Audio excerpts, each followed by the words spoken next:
It's my second time in India and the first time in Goa, so I hope there will be many other times.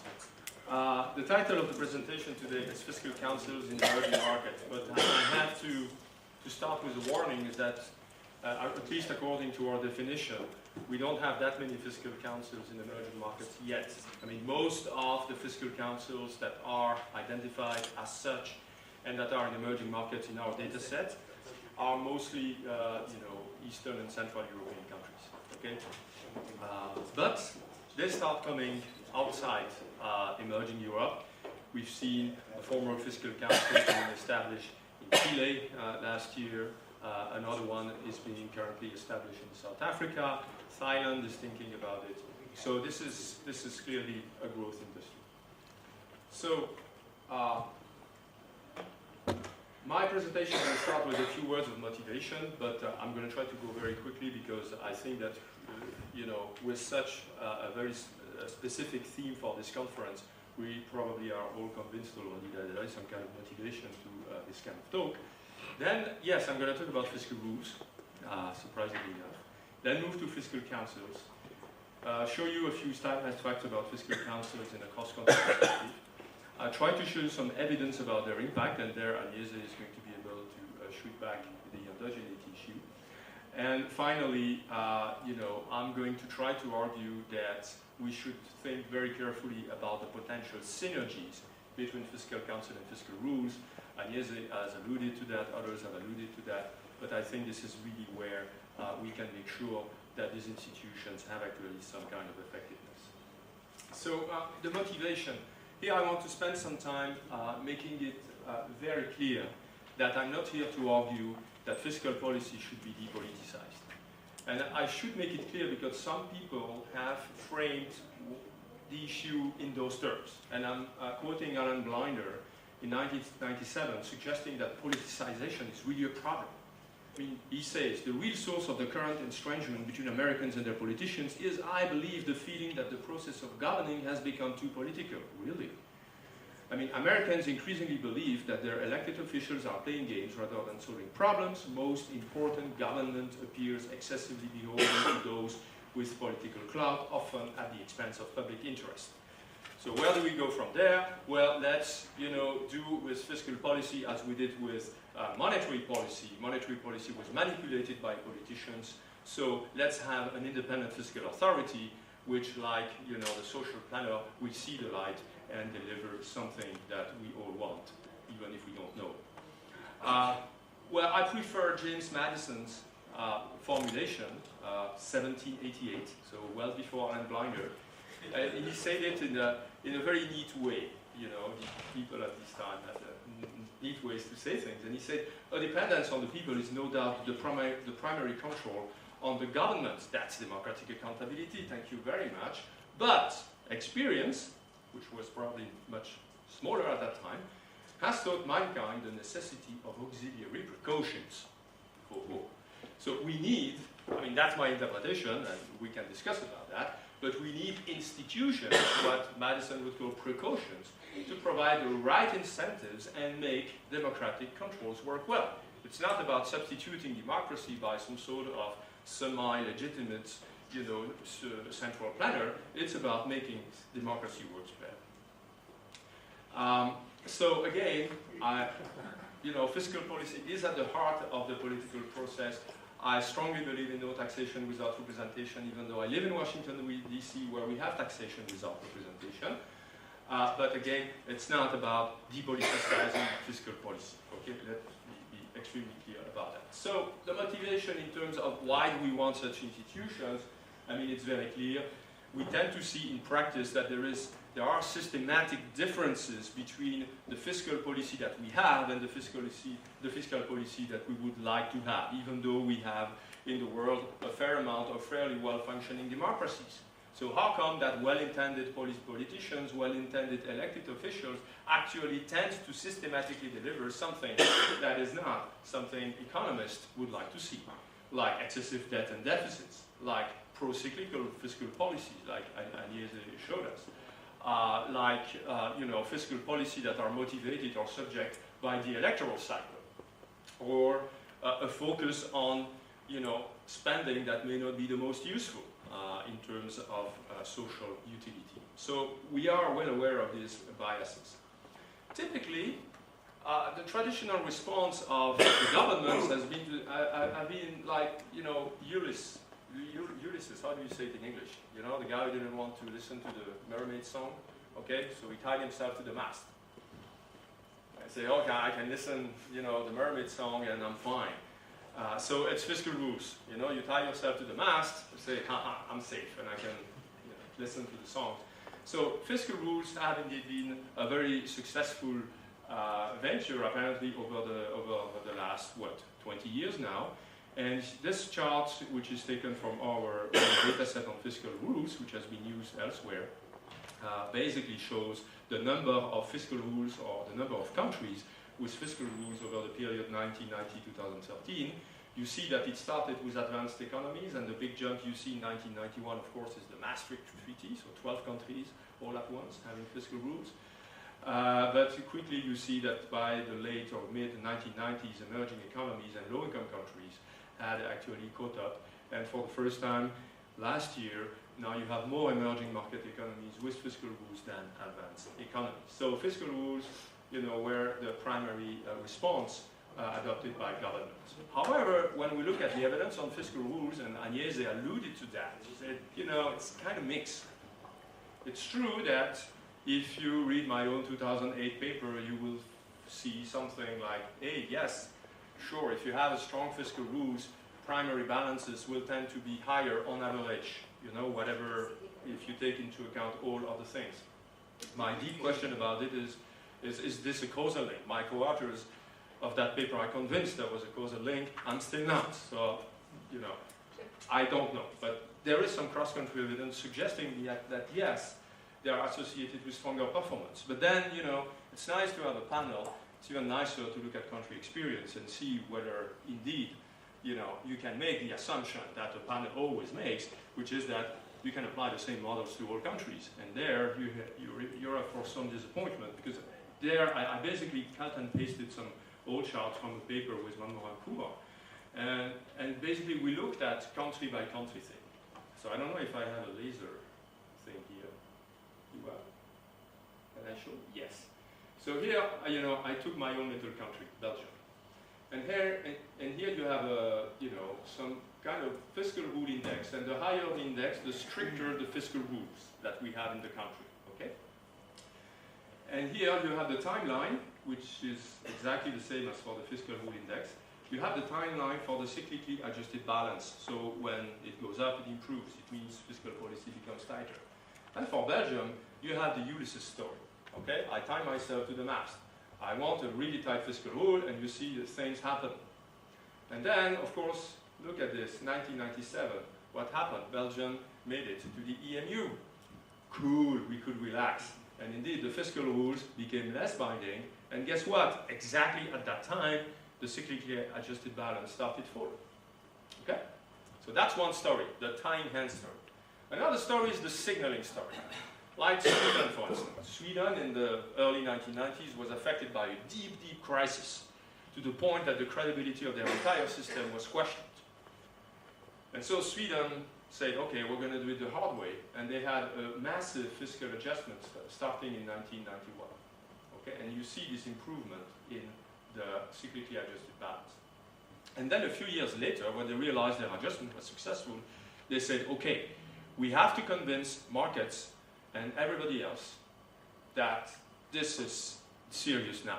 We're not going to go back to our old ways. And they adopted a fiscal rule to cement the progress they had made with restoring fiscal responsibility. So there, the rule becomes more like a signal that, hey, we've changed. The new Swedes are responsible Swedes. That's the sort of message that you see there. And fiscal rules can work both ways, either as a tying hand mechanism, if they are tight enough, or as a signaling mechanism. That is, I'm truly serious. I'm simply inventing a rule that is describing what I really want to do, and based on my record, you will be able to believe me or not. And then you have those guys, Italy and the UK. So in Italy, it's quite remarkable that, you know, up to 1997, which is again the date that mattered for the deficit to be deemed, you know, okay with the Maastricht rule and enter EMU. You see, you have the top here of the CAPB in Italy, and then it went south. The CAPB deteriorated and went back to its level in the early 1990s. Of course, by that time, interest rates were very low, so that could still be sustainable. But in the midst of that process, Italy decided to adopt very tight fiscal rules. Okay? You see the cross? That doesn't really suggest any kind of correlation, or if there is a correlation, it's the wrong one. And then you have the UK. The UK is a beautiful case where effectively, even if you try hard, you couldn't see any kind of association between the movement in the cyclically adjusted balance and the adoption of Mr. Gordon Brown's cherished rule, which was over the cycle, you know, golden rule, whatever. It was like the Christmas tree of the mother of all rules. It was perfect, okay? And you don't see any association between the adoption of that rule and fiscal behavior. So beware. I mean, there is some cross-country evidence that fiscal rules work, but, you know, not really. I mean, it depends upon the underlying degree of commitment that truly is behind those who decide to implement the rules. So if they are not committed, they will find a way to flout their own rules, no questions about it. Now, another way to look at it is to look at the issue of compliance, and we've done that recently using our data sets. And compliance here is calculated in a very simple way. You look at the share of years during which the fiscal rule was in application, and you look at, among all those years where the fiscal rule was supposed to be binding, when was the fiscal rule abided by or violated. Okay? The compliance rate is the number of years where we were okay with the fiscal rule. Well, if you look at all countries, basically for a balanced budget rule, the BBR, the black bar there, okay, well, you see that essentially the likelihood that the country will comply with its own rules is exactly equal to the likelihood of winning a toss. Not exactly satisfactory. Of course, you will say, well, come on, be fair, Mr. Debrun. Frankly, countries don't control their budget lines, okay? Because there is the whole revenue side of the budget, which happens to be nastily endogenous, and depending on factors I don't control, so don't hold me accountable for a BBR. It's difficult. Okay, I'm ready to believe that. So let me look at expenditure rules, because you will all agree with me that expenditure rules is something that we kind of control better. And yes, if you believe that fiscal rules can work, you see that the compliance rate for expenditure rules is actually the highest, except for this thing here, which is an anomaly. It simply captures the fact that you have a lot of debt rules in poor countries in Africa, and they had debt relief, and whatever that ceiling they have today is actually well above, or they had over the period covered here, is well above, whatever that level they ended up with after the debt relief. So that red bar there is an anomaly. So compliance, yes, compliance in good times and in bad times. It's kind of an obsession for me to make the difference between the two. In good times, in principle, it should be easier to comply with rules, and still if you focus on expenditure, which is the thing governments control the most, you see that indeed in good times you have a higher compliance rate than in bad times. The interesting thing though is that it does not apply to the emerging markets. It's actually the opposite. You see a lower compliance rate with expenditure rules in actually good times, suggesting that, Tal die Weg and the voracity effect and, tunnel lane and all these things are not dead. A lot of countries still seem to be spending happily their revenue windfalls, okay? So compliance is an issue. So then, of course, the realization that fiscal rules did not always work isn't new. The Stability and Growth Pact literally imploded in November 2003. So everybody knew that fiscal rules could actually fail and have a problem. And so substantial literature actually, quickly after the adoption of the Stability and Growth Pact in Europe, substantial literature proposed fiscal councils as substitutes to fiscal rules. You have a nice paper by Barry and Green, Von Hagen, and Osman in 1999, which, looking at the last decade in Latin America, said, it's a fiscal problem, so we're going to propose national fiscal councils for Latin America. And these national fiscal councils, what are they going to do? They're going to tell the government what their debt and deficit will be for the next year. It's like basically having your own little IMF inside your country. Okay? Okay. So then the EU. In the EU, you also had a lot of rules proposing, a lot of papers by Fatah Smiyov and others and Wiplos who proposed to replace those dead rules with living bodies. You know, it sounds great. And again, the idea was that the Fiscal Council would set a debt limit or a deficit limit to each country. The common denominator here is that this is the wrong kind of way to do, because effectively what you want to do there is to do what Alan Blinder wants them to do, which is to depoliticize fiscal policy. It's about delegating specific policy prerogatives to someone who is unelected. Okay, so this is not politically sustainable.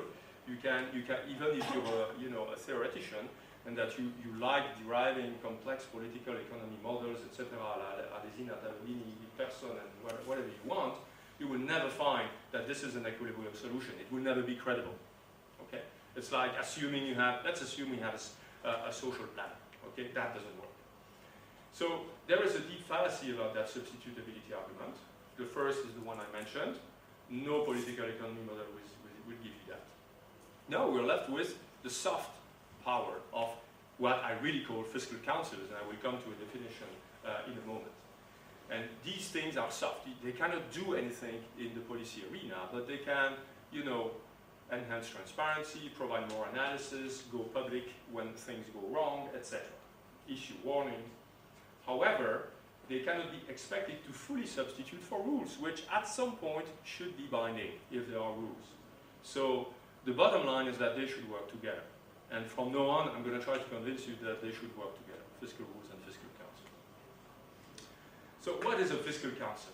I mean, our official definition is very long because we wanted to basically encompass a lot of different institutions in the world which sort of play those roles.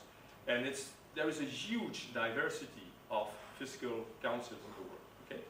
But anyway, let me try with this definition. It's a permanent agency, such as rules are to be permanent as well. It's a permanent agency. So a commission to look at how we should go from 2008 to 2013 in terms of achieving a certain fiscal target is not a fiscal council, okay? Because it's not permanent.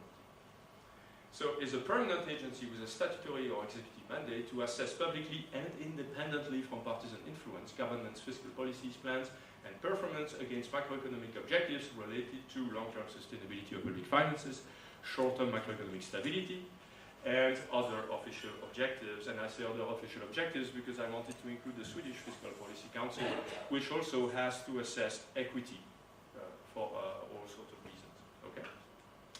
In addition, a fiscal council can perform a variety of functions like providing budgetary forecasts, making recommendations, even, facilitate the implementation of fiscal policy rules by providing some careful monitoring, and last but not least, cost new or planned policy initiatives. This is typically things that are done by parliamentary budget offices. I mean, the Congressional Budget Office in the US is doing exactly that, cost policy initiatives.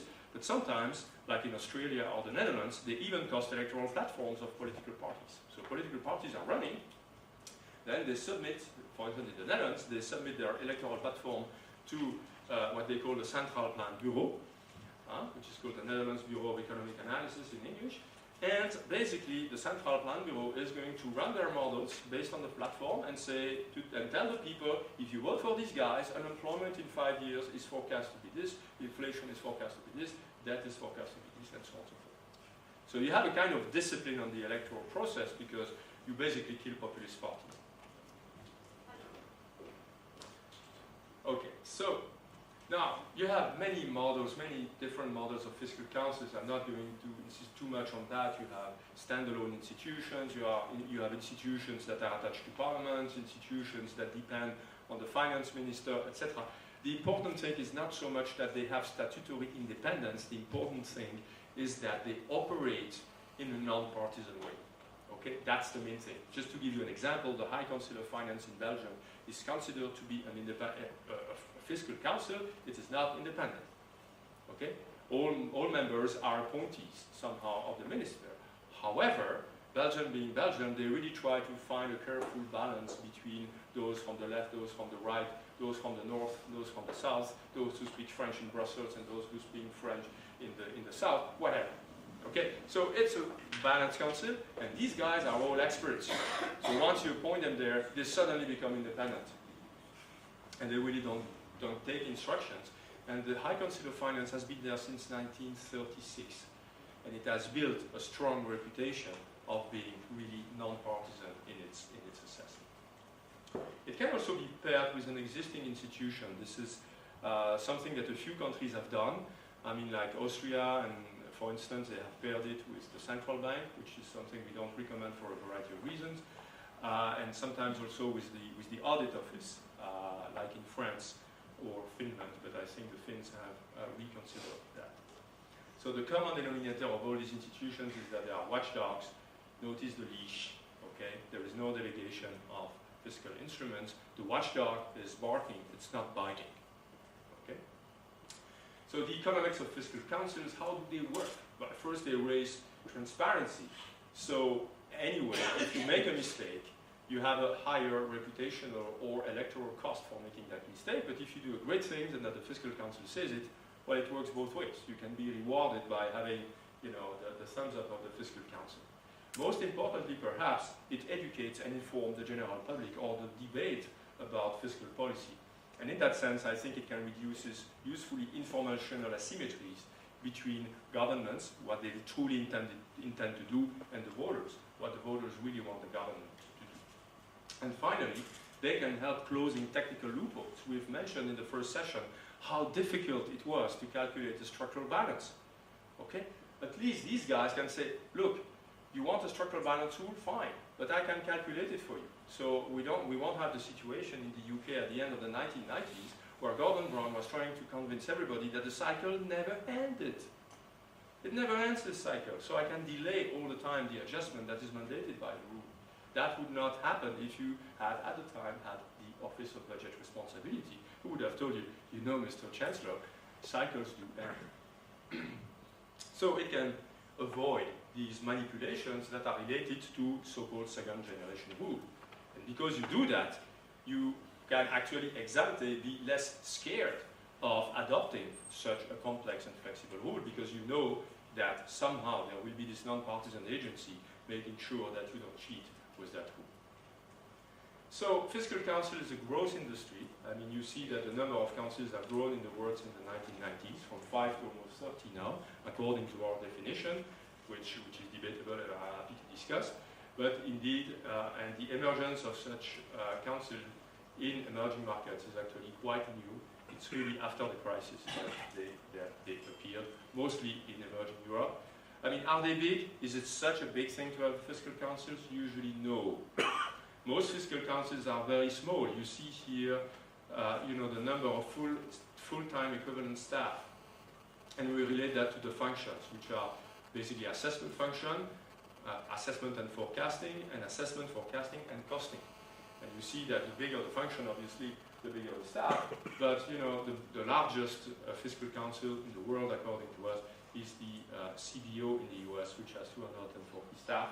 But you see that a lot of these fiscal councils have, what, less than 1,000 staff. Okay, so it's not necessarily a costly proposition to establish a fiscal council. The effectiveness of fiscal councils. Here, this is a chart. I'm not going to go too much into the details you know, to save on time. But essentially, this is a chart that tells you that, on average, even if you take into account all sorts of determinants of the primary balance of a country, when you have a fiscal council that does certain things, on average, and this is a panel regression with all the caveats we have already discussed during Agnès' presentation, the primary balance is higher, okay? All else equal. It doesn't apply if you just happen to have a fiscal council. The light blue bar means it's not significant. But it's becoming interestingly significant when you focus, you narrow down your dummy variables to those fiscal councils that are specifically mandated to monitor fiscal rules. And this is actually the strongest effect. The same applies if you restrict those dummy variables to those councils that forecast, either produce forecasts, like the Office of Budget Responsibility in the UK, or assess the forecast, like most fiscal councils in the EU these days. And interestingly, if you narrow down to those fiscal councils that happen to have a high media impact, remember, they operate through the public debate, you also have a pretty significant effect on the primary balance. Again, all the econometric caveats are taken. Another thing that is very interesting is that, you know, I mean, one of the key tools used by governments to actually evade fiscal rules is to say, well, I have a budget balance rule, and so let me, you know, be very optimistic with my forecast so that I can table to Parliament a budget that is ex ante compliant with the fiscal rule. Very optimistic revenue forecast, so I can spend a lot, but still I'm compliant with the rule. Well, if you delegate your forecast to a fiscal council, that doesn't happen. This optimistic bias disappears. And here I show you evidence of basically the absolute forecast error, so it's about the precision here of the forecast. Forecast for the primary balance, the cyclically adjusted primary balance, and the real growth. And you see that the forecast is generally more precise in those countries where the fiscal council provides or assesses the forecast, but also in those countries where the fiscal council has a high media impact. It can always say, oh, you know, these forecasts are really funny to me, okay? And you see that in those countries the forecasts tend to be more precise. And then what happens is that they are also less biased. Same exercise, but here you look at the mean forecast error, okay? Mean forecast error is zero, indeed there is no bias, and you see that for the same groupings of councils, indeed, there is no bias, at least for the for the fiscal forecast. Okay. Media reports also matter, but I'm not going to spend too much time on that. And other focus that councils can really do. I think I have alluded to that, and I'm losing my voice because of the air conditioning. So sorry about that. It's also implement common strategies to circumvent the rules by providing forecasts, as I said, by monitoring, by also, you know, providing advice on how to apply an escape clause. I mean, you don't let the politicians to decide when to apply the escape clause. To activate the escape clause, the fiscal council could do it. And by doing so, as I mentioned earlier, the fiscal council can actually expand the universe of fiscal rules that you can think about, because you know that there is a watchdog there making sure that games are not going to be played. I think I will skip on those ones and simply show you a few stylized facts, which is that most countries with fiscal councils also happen to have fiscal rules. It's basically 80% or more than 75% of those countries with fiscal councils also have fiscal rules. And among those countries, the fiscal council, in 3/4 of the time, is generally mandated, specifically mandated, to monitor the fiscal rule, to monitor compliance. So now, do you adopt the fiscal council before, after, or after having adopted the fiscal rule? Most of the time, you adopt the fiscal council after having adopted the fiscal rule, suggesting that you realize there are some problems with the implementation or the compliance to your rule, and therefore you want the council to do the trick for you. I'll skip that. What about compliance? Do fiscal councils really help with compliance to rules? Well, actually, it seems to be the case. And here I focus again on expenditure rules. And you can see that here you have, you have, I mean, it's not very readable on this one. I don't know what happened. But essentially, what this thing shows you is that if you focus strictly on fiscal rules, the fact of having a fiscal council, and believe me, this is this thing here, if you have a fiscal council, your compliance rate is close to 80%, compared to the countries that don't have a fiscal council, where the compliance rate with an expenditure rule is rather close to 60%. So the lesson is that please mandate your fiscal council to report publicly on any fiscal rule that you have. Mandate the fiscal council to perform tasks that eliminate potential loopholes, often used to circumvent the rules, like the forecasting and so on. Mandate the fiscal council to assist in enforcement procedure, and mandate the fiscal council to review the rules adequacy on a regular basis. you know, when you design a fiscal rule, you're very unlikely to get it right the first time. The rule will fail, as it should, because it's an experiment. But instead of leaving the politicians decide when to revise the rule, possibly every 2 years, at least have the Fiscal Council to review every 5 years, okay, whether the rule actually makes sense and whether the rule has been well crafted, well designed in the specific context of the country. Because ex ante, there is no way to know. Thank you very much.